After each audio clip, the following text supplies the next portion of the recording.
तो hello friends, स्वागत है आपका कंसेप्ट ऑफ क्लासेस में। तो आज हम लोग बात करेंगे प्रेजेंट इम्परफेक्ट टेंस के इंटरोगेटिव सेंटेंस के बारे में, क्योंकि पिछले क्लास में हम लोग नेगेटिव सेंटेंस तक पढ़े थे। तो इसके बाद हम लोग इंटरोगेटिव सेंटेंस के बारे में बात करते हैं। देखिए स्क्रीन पर है आपका इंटरोगेटिव सेंटेंस। तो इंटरोगेटिव सेंटेंस में क्या होता है कि हेल्पिंग वर्ब से शुरू होता है और लास्ट में क्वेश्चन मार्क होता है। देखिए हेल्पिंग वर्ब से शुरुआत है, ये हेल्पिंग वर्ब से शुरू है और लास्ट में क्वेश्चन मार्क है। ई देखिए क्वेश्चन मार्क, ठीक है। और हेल्पिंग वर्ब से जो शुरू होता है लास्ट में क्वेश्चन मार्क होता है, उसे क्या कहते हैं हम लोग? इंटरोगेटिव सेंटेंस कहते हैं। तो देखिए हेल्पिंग वर्ब से शुरू हुआ है कि नहीं? एम इज आर में से, तीनों में से एक में से शुरू हुआ है और किससे खत्म हुआ है? क्वेश्चन मार्क से खत्म हुआ है। इसका मतलब ये क्या है? Interrogative sentence. ओके, जो बी नंबर सेंटेंस है वो देखिए आप इज से शुरू हुआ है, लास्ट में क्वेश्चन मार्क है। हेल्पिंग वर्ब से शुरू हुआ है और लास्ट में क्वेश्चन मार्क है, ठीक है। आर यू इरिटेटिंग मी पहला वाला सेंटेंस था, क्या आप मुझे खिजला रहे हैं, मतलब मुझे डिस्टर्ब कर रहे हैं, ठीक है। तो डिस्टर्ब करने का काम, खिजलाने का काम, इरिटेट करने का काम आप कर रहे थे। और यू सब्जेक्ट था, यू के साथ क्या लगता है? आर लगता है, इसलिए हम लोगों ने यहाँ आर इस्तेमाल किया है, ठीक है। तो यहाँ पर देखिए सब्जेक्ट ही है, एम इज आर के बाद सब्जेक्ट लिखा हुआ है रूल में, तो सब्जेक्ट का क्या हुआ? हमारा ही हुआ। तो ही के साथ क्या इस्तेमाल हुआ है? इज इस्तेमाल हुआ है। उसके बाद फिर वर्ब 4 है, उसके बाद ऑब्जेक्ट है। क्या वह इंग्लिश पढ़ रहा है? तो पढ़ने का काम हो रहा है, पढ़ने का काम वह कर रहा है, इसलिए वह के साथ यानी ही के साथ इज इस्तेमाल हुआ है, ठीक है। तीसरा जो सेंटेंस है वो एम आई टीचिंग यू, क्या मैं आपको सिखा रहा हूं, है ना। सिखाने का काम हो रहा है दोस्तों। तो सिखाने का काम कौन कर रहा है? मैं कर रहा हूं। तो मैं क्या हो गया? यानी आई क्या हो गया? सब्जेक्ट हो गया। तो आई के साथ क्या इस्तेमाल हुआ है? एम हुआ है, ठीक है। आई के साथ एम इस्तेमाल हुआ है, तो हेल्पिंग वर्ब शुरू में इस्तेमाल हुआ है, तो एम पहले हुआ, एम आई टीचिंग यू, क्या मैं आपको सिखा रहा हूँ, लास्ट में क्वेश्चन मार्क है। तो ये क्या हो गया? इंटरोगेटिव सेंटेंस हो गया। तो इसके बाद जो हम लोग पढ़ेंगे वो इंटरोगेटिव प्लस नेगेटिव, यानी इंटरोगेटिव भी होगा और नेगेटिव भी होगा। तो जहाँ नेगेटिव है, नेगेटिव मतलब जिसमें नो लगा हुआ है, जिसमें यानी नॉट लगा हुआ है, उसे नेगेटिव। यानी इंटरोगेटिव और नेगेटिव कब कहेंगे? जब हेल्पिंग वर्ब से स्टार्ट हो और बीच में कहीं नॉट हो और लास्ट में क्वेश्चन मार्क हो, उसे इंटरोगेटिव भी कहेंगे और नेगेटिव भी कहेंगे। तो जो पहला सेंटेंस है, पहला सेंटेंस हम लोग देखेंगे। पहला सेंटेंस में कह रहा है is he not talking to you, is he not talking to you, क्या वह आपसे बात नहीं कर रहा है? बात करने का काम हो रहा है। किसका काम हो रहा है? बात करने का। तो बात करने का काम कौन नहीं कर रहा है? वह। इसका मतलब वह सब्जेक्ट है, वह सब्जेक्ट है। ही, तो ही के साथ क्या लगता है? हेल्पिंग वर्ब इज लगता है। तो इज लग गया है ना। और नॉट किसके अनुसार? क्योंकि नेगेटिव है तो इज नॉट लगेगा ही। और वर्ब 4 है, फिर उसके बाद ऑब्जेक्ट है। Is he not talking to you, क्या वो आपसे बात नहीं कर रहा है? तो दूसरा सेंटेंस है are you not going to market, क्या आप बाजार नहीं जा रहे हैं? किस चीज का काम हो रहा है? सबसे पहले ये बताइए आप। जाने का काम हो रहा है। किसका काम हो रहा है? जाने का। तो वर्ब 4 तो लगेगा ही, क्योंकि कंटिन्यू है, लगातार है ना, काम तो लगातार चल रहा है, इसलिए। जाने का काम कौन कर रहा है? आप। तो यू के साथ हेल्पिंग वर्ब में क्या लगेगा? आर लगेगा, ठीक है। Are you not going to market, क्या आप बाजार नहीं जा रहे हैं?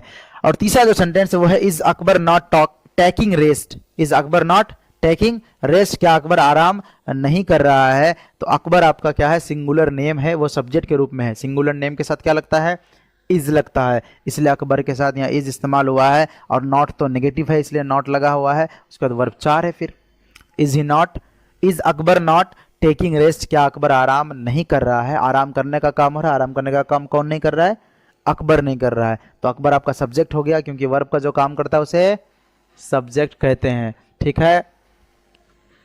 तो इसके बाद हम लोग चलते हैं इंटरोगेटिव प्लस नेगेटिव के बाद टर्म की ओर चलते हैं। तो टर्म है आपका यानी क्वेश्चन वर्ड, क्वेश्चन वर्ड से शुरुआत ये सेंटेंस होगा, क्वेश्चन वर्ड से शुरू होगा। जैसे देखिए टर्म से स्टार्ट है, ये वाला स्ट्रक्चर से, ये वाले नियम से आपको इस सेंटेंस को बनाना है दोस्तों। तो टर्म से स्टार्ट है, यानी क्या, कब, कहाँ, कैसे, क्यों, ये सारे वर्ड आएंगे आपको शुरू में, लेकिन हिंदी में आपको बीच में होगा।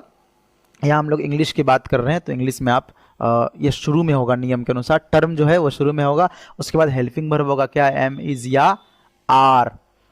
तो ये किसके अनुसार लगता है?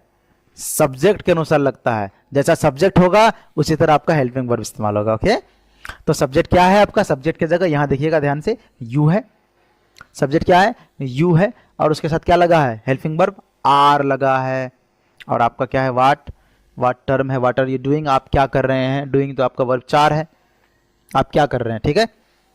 दूसरा जो सेंटेंस है वो है when are you coming back, आप वापस कब आ रहे हैं, वापस आने का काम हो रहा है, कम का काम हो रहा है, आने का काम हो रहा है, तो आना क्या है हमारे लिए यहाँ पर वर्ब है, और आईएनजी जुड़ा हुआ है तो वर्ब 4 है।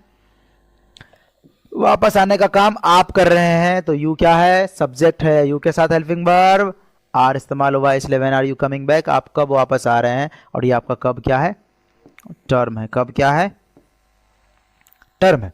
Why is he pretending, pretend का मतलब बहानेबाजी करना होता है, और बहानेबाजी का करने का काम जो है वो कौन कर रहा है, वह कर रहा है, ही कर रहा है, तो ही के साथ हेल्पिंग वर्ब क्या इस्तेमाल हुआ है, इज इस्तेमाल हुआ है, और वाई आपका टर्म है, वाई क्या है, टर्म है, यानी क्वेश्चन वर्ड है, ओके ठीक है।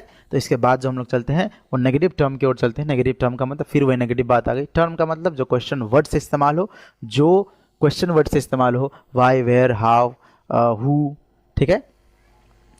तो देखिए यहाँ वाई से इस्तेमाल, वाई से यूज हुआ है, यानी वाई से जो है ये सेंटेंस स्टार्ट हुआ है, और लास्ट में क्वेश्चन मार्क भी है और नॉट भी है, क्या है, नॉट, नॉट का मतलब नेगेटिव सेंटेंस, और वाई क्या है आपके पास, टर्म है, वाई क्या है, टर्म है। और एमिजार, ये भाई साहब पीछा नहीं छोड़ रहे हैं, एमिजार किसके अनुसार, सब्जेक्ट के अनुसार। आप परीक्षा की तैयारी क्यों नहीं कर रहे हैं, किसका काम हो रहा है, तैयारी करने का काम हो रहा है, तैयारी करने का काम कौन नहीं कर रहे हैं, आप नहीं कर रहे हैं, हाँ, इसलिए क्या कर रहे हैं कि इंग्लिश की तैयारी आप यहीं से शुरू कर दीजिए, कंसेप्ट ऑफ क्लासेस से, ठीक है। हमारे यूट्यूब चैनल का नाम है कंसेप्ट ऑफ क्लासेस, इससे आप इंग्लिश की तैयारी शुरू कर दीजिए, क्योंकि हमारे पास 2 ही महीने का समय है, उसके बाद तो फिर बेहतर करेंगे, आप बहुत बेहतर करेंगे, ठीक है। तो फिर हम लोग समझते हैं कि why are you not preparing for the examination, आप परीक्षा की तैयारी क्यों नहीं कर रहे हैं, तो परीक्षा की तैयारी नहीं करने का काम आप कर रहे हैं, तो आप सब्जेक्ट है, क्योंकि वर्ब का जो काम करता है उसे सब्जेक्ट कहते हैं, और यू के साथ क्या इस्तेमाल हुआ है, हेल्पिंग वर्ब आर इस्तेमाल हुआ है, और वाई टर्म है, नॉट इसलिए लगा है क्योंकि नेगेटिव टर्म है, ओके। फिर वर्ब 4 है, उसके बाद ऑब्जेक्ट है, ओके। तो दूसरा सेंटेंस है why are people not raising their voice, लोग अपनी आवाज क्यों नहीं उठा रहे हैं, आवाज उठाने का, रेज करने का काम हो रहा है, तो ये आपका वर्ब है, और ये आप आईएनजी लगा हुआ है, तो वर्ब 4 हो गया पूरा, ठीक है। उसके बाद जो है वो कौन कर रहे हैं, आवाज उठाने का काम कौन कर रहे हैं, लोग कर रहे हैं, लोग एक आदमी को लोग नहीं कहते हैं, जब एक से अधिक लोग एक साथ रहते हैं तो उसे लोग कहेंगे हम लोग। तो लोग क्या है, आपका प्लूरल नेम है, प्लूरल नेम के साथ क्या लगता है, हेल्पिंग वर्ब आर लगता है, ठीक है, हाँ, ये आर है भाई साहब, ठीक है। किसके अनुसार लगा है, ई सब्जेक्ट के अनुसार, क्योंकि आवाज उठाने का काम लोग कर रहे हैं, और ई वाई क्या है, क्यों, टर्म हो जाएगा आपका, क्वेश्चन वर्ड हो जाएगा, हाँ, लोग आवाज क्यों नहीं उठा रहे हैं, जुल्म के खिलाफ आवाज नहीं उठा रहे लोग आजकल, ठीक है। तो आज के लिए इतना ही, बहुत बहुत शुक्रिया हमारे साथ जुड़ने के लिए। इस तरह जो है आप कंसेप्ट ऑफ क्लासेस को जाते जाते लाइक कर दीजिए अगर आपको पसंद आया हो तो, और दोस्तों तक शेयर कीजिए, और बहुत पसंद आया हो तो और उसे लाइक कर दीजिए, और इस तरह हमारे साथ जुड़ते रहें। थैंक यू, बहुत बहुत शुक्रिया।